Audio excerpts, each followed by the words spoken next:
Today on Investigate TV Plus. I go, Dad, don't you ever want to know what happened to him? He goes, nope. One woman's mission to find her grandfather reveals a mystery hidden for generations. I'm Lee Zurich. And I'm Tisha Powell. We have an in-depth look at efforts to reunite thousands of families with the unclaimed remains of long-lost loved ones. Plus, a surge in demand for injectable weight loss drugs leads to a shortage, and some experts are now raising questions about the unapproved compounds filling that gap. It's not a matter of if the catastrophe happens, Lauren, it's only a matter of when. We look into why it's allowed and what some say needs to change to protect patients. And the power of letter writing. Dear Wayne, it's been so long since I've heard from you. Hear the love story forged from putting pen to paper. In-depth stories that inform and inspire. You're watching Investigate TV Plus.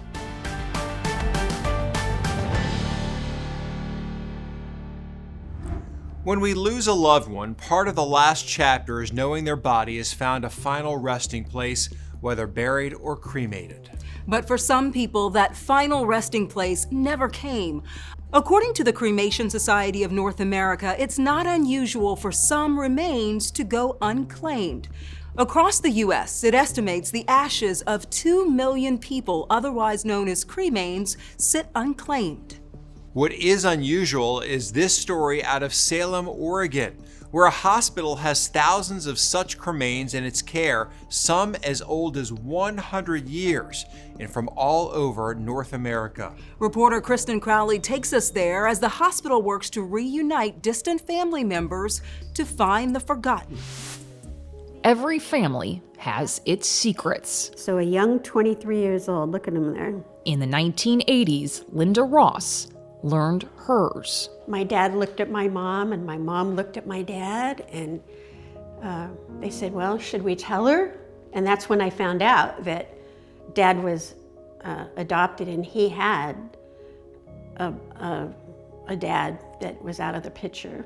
And what was your reaction to finding out that the person you knew as your grandfather was biologically not your grandfather?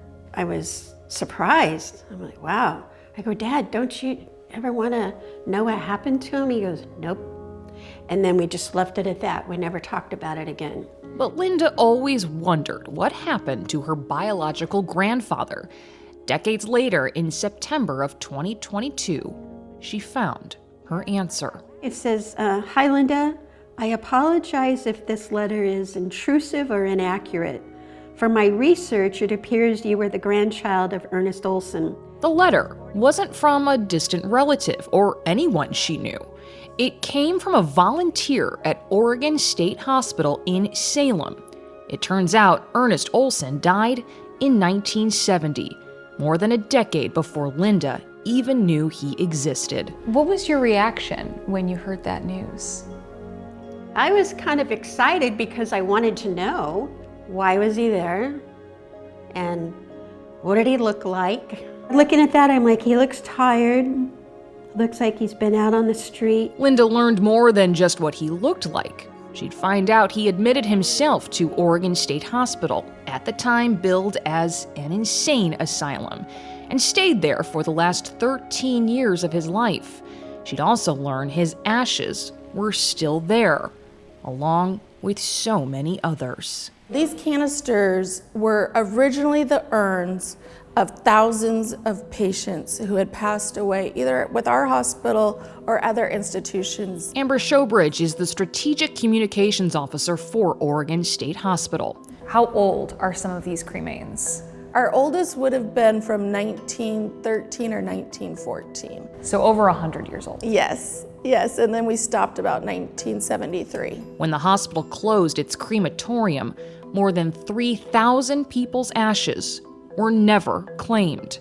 For decades, they remained in these copper urns in the hospital's basement. We didn't have the staff or the budget to really track down family members, and because of HIPAA, we weren't able to create a way for people to find them on their own. That changed when Oregon passed a law in the early 2000s, allowing the hospital to publish those names online.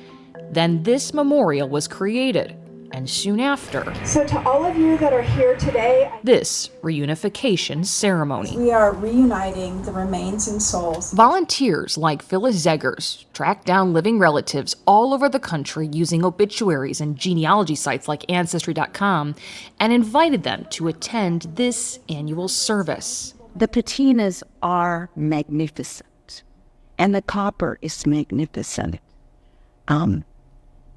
And yet there's an underlying sadness. Sadness for the fact they spent their final days, sometimes years, institutionalized. And sadness that so many are still here. But there is also hope. We've had 3,448 remains as of 2014 when this memorial was opened. And, you know, we've been able to reunite more than 1,100 of those with distant family members. I look around and I am overwhelmed by the number of canisters, but then I see the spaces where there might be 3 missing or 2 missing, and I think that's progress. Because this space is representative of somebody who went home. Yeah, you can still see the ring where it may have been. And you know this person is now with their family. Those families span across the United States. Oh, wow. And beyond. Our great uncle had died here in 1937. We had no knowledge of him. No knowledge of him and no idea how he ended up here. We don't know how he got to Oregon. We know that most of the family was back in Kansas. Another family traveled all the way from Saskatchewan. Thank you so much. And Linda Ross, who lives near Salem, Oregon now, says her grandfather was from California. It feels good to, put him to rest. Yeah, take him back to where it all started in Coronado. We joined Linda at her house as she officially brought her family's long-hidden secret out in the open. Finally finding a family member who is no longer forgotten. No more wondering. We know what happened to him, and hopefully he'll like going back to Coronado. Oregon State Hospital has a special website listing all of the names of the unclaimed cremains. If you want to check out their registry, we've linked to the site on InvestigateTV.com. Just search for Finding the Forgotten. Still to come, counterfeits are a concern as the U.S. government seizes billions in fakes each year. We'll show you ways to determine authenticity before purchasing a pricey collectible. But first, unapproved versions of injectable weight loss drugs are being sold online and at med spas. I was surprised about that she was charging a reasonable price. We have an in-depth look into who's making these drugs and what the FDA says are the potential risks.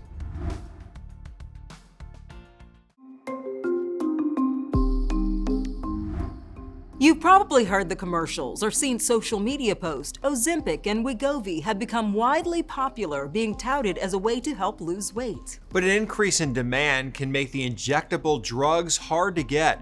And since May of 2023, both Ozempic and Wegovy have been listed on the Food and Drug Administration's drug shortage list. This allows companies to produce unapproved versions using the same active ingredients. However, investigative reporter Lauren Traeger speaks to doctors who warn those shots might not contain what you think.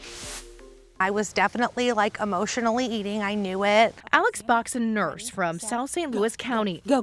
Working full-time and caring for Oscar overwhelmed the new mom. Nope, definitely not. I need help. I need a leg up, I need a hand. So she, like so many, decided to try an injectable weight loss drug. Trouble is, she can't get the name brands. Instead, she's using an unapproved alternative with the very same active ingredient that she gets from a local med spa. I was surprised about that she was charging a reasonable price. But you might be wondering, spas selling medicine that's not FDA approved, how can that be? Well, the answer gets kind of convoluted. The Food and Drug Administration regulates big drug makers, and only after rigorous testing and inspections were drugs like Wegovy and Ozempic FDA approved. But when drugs are listed on the FDA's drug shortage list, companies are allowed by federal law to create copycat versions, intended as a good thing to fill a short-term but vital need for patients needing the meds. The issue, though, those copies made by compounding pharmacies are not under the same rules and guidelines as other drugs. So it's happening, and people should be really concerned about it. Dr. Deepu Suakaran, a bariatric surgeon with Mercy Hospital, says the FDA-approved injectables can be effective for certain patients. He's concerned about the unapproved versions. Is it possible you could be injecting yourself with something you don't even know what's in there? Correct. I mean, absolutely, you don't know. But getting them is astonishingly easy. Semaglutide, the active ingredient in the approved medications, is being sold in unapproved versions all over the St. Louis region. These new compounds, we don't know the side effects, and we don't know how it's going to affect other organs and the body in itself. And he says, unlike approved versions, which come in pre-dosed pens, semaglutide often comes in a vial in these methods. And he says there can be inadequate training on how to stick yourself. Injection site problems, infections, necrosis, things like that. What could possibly go wrong? Ed Timms, the CEO and founder of a local and niche pharmaceutical company making microdoses of injectable drugs for eye surgeries, not weight loss drugs. But he, too, says he's grown concerned about compounded semaglutide suddenly being mass-produced. The loophole in the law, he says, creating a major potential problem. So does that mean just now any compounding pharmacy can basically make a copy? Yes, ma'am, they can. Yes, they can. They can make a copy immediately. They need not notify the state. They only just need to begin producing it. He worries what could happen now with so many people slipping semaglutide under their skin. It's not a matter of if a catastrophe happens, Lauren, it's only a matter of when. The FDA, in fact, is aware of some reported adverse effects of unapproved semaglutide. Reports, in some cases, they say, of compounders using salt forms of the drug. They are warning consumers and sending letters, one just last month, to state medical boards saying, quote, while compounded drug products containing semaglutide may be lawfully marketed under federal law, please be advised that FDA does not evaluate the safety, effectiveness, or quality of compounded drug products before such drugs are marketed. Further writing on their website, quote, these drugs may be counterfeit, which means they could contain the wrong ingredients, contain too little, too much, or no active ingredient at all, or contain other harmful ingredients. Bottom line, does the government need to step in and better regulate all of this? I think that the regulations are on the books. What needs to be done is enforcement. The FDA insists they, quote, vigilantly monitor the internet for fraudulent or unapproved products and has issued warning letters to stop the distribution of illegally marketed semaglutide. But Tim's still worried. It's staggering that it's come to this point.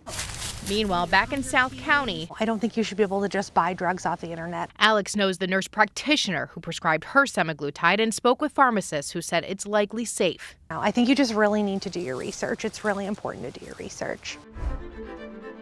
As of January 2024, there are 3 FDA-approved semaglutide products. The Ozempic injection and Rybelsus tablets are for adults with type 2 diabetes, while the Wegovy injection is approved to help adults and children over 12 who struggle with obesity. All 3 medications are only available with a prescription, and there are no approved generic versions.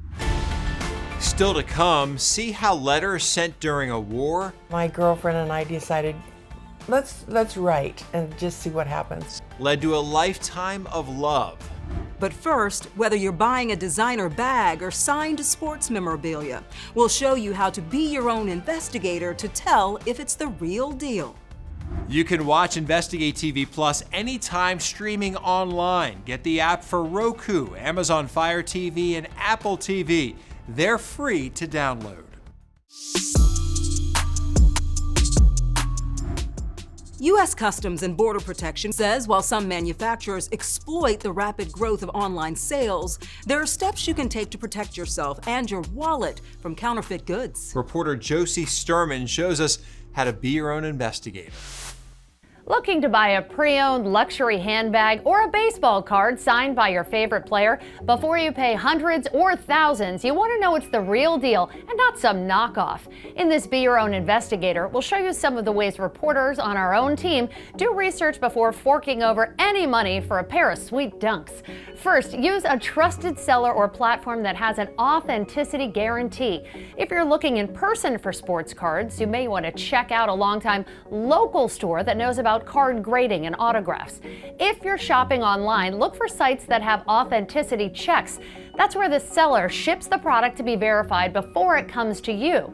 Some resale sites like eBay offer that service for things like expensive watches and purses and certain brands of sneakers. Next, try to find photos of the product from the original manufacturer and then compare those with the online listing pictures.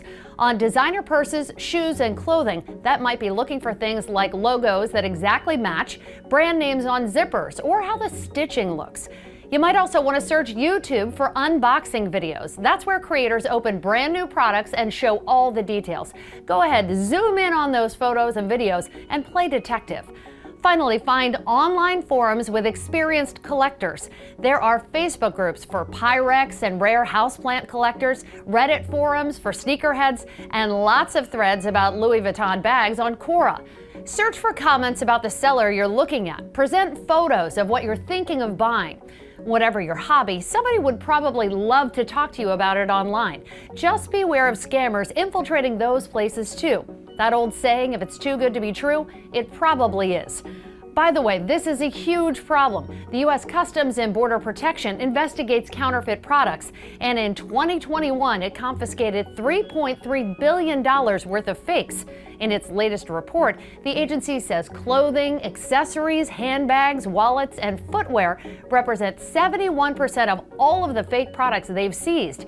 And those knockoffs are often associated with criminal activities like forced labor and human trafficking. With this Be Your Own Investigator, I'm Josie Sturman. From the battlefields of Vietnam to a ranch in North Dakota, a friendship blossomed into a lifelong bond. For everything that went on between us to get us married, it was God's work. Up next, the old letters that give a glimpse of a love story, decades in the making.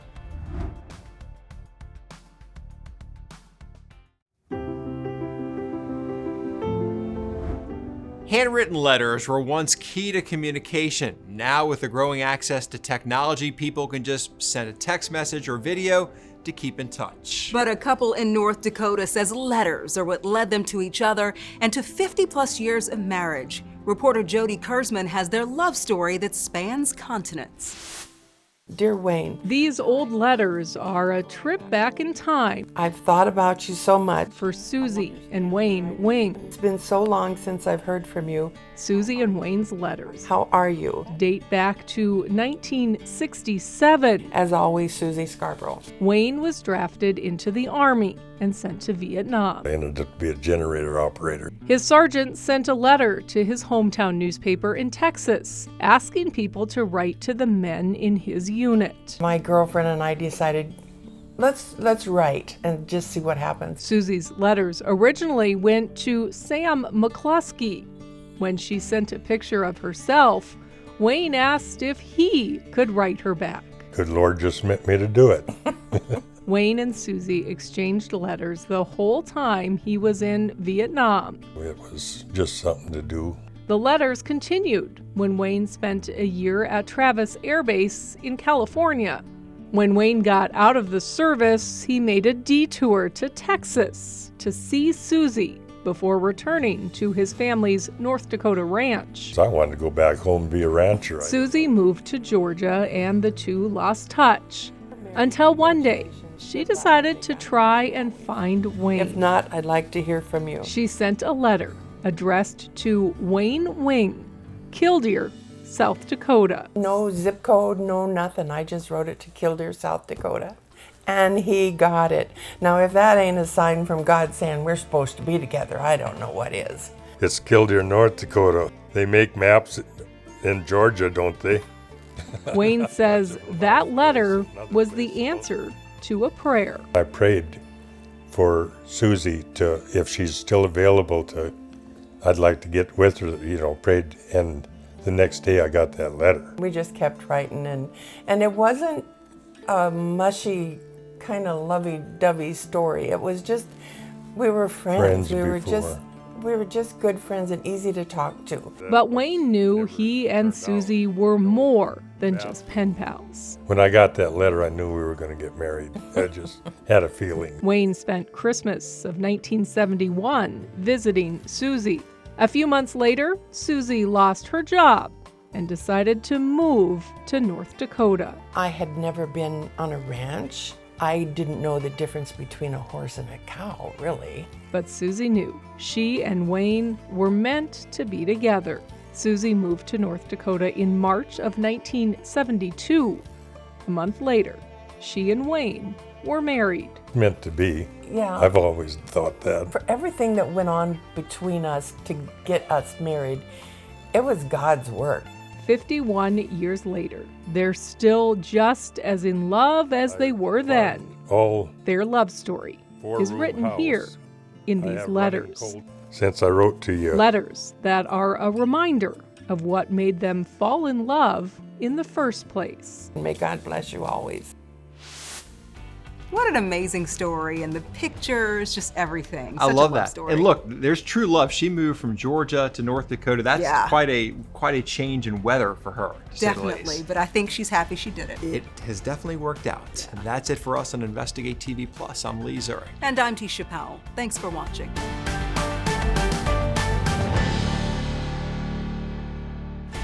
Next time on Investigate TV Plus, deaths ruled undetermined. Our investigation reveals some are homicides. What kind of impact can this have on a community of getting the manner of death incorrect? If it's a homicide and you're missing a homicide, then obviously someone is out there who could do it again. One woman's fight for justice after she says her brother was murdered.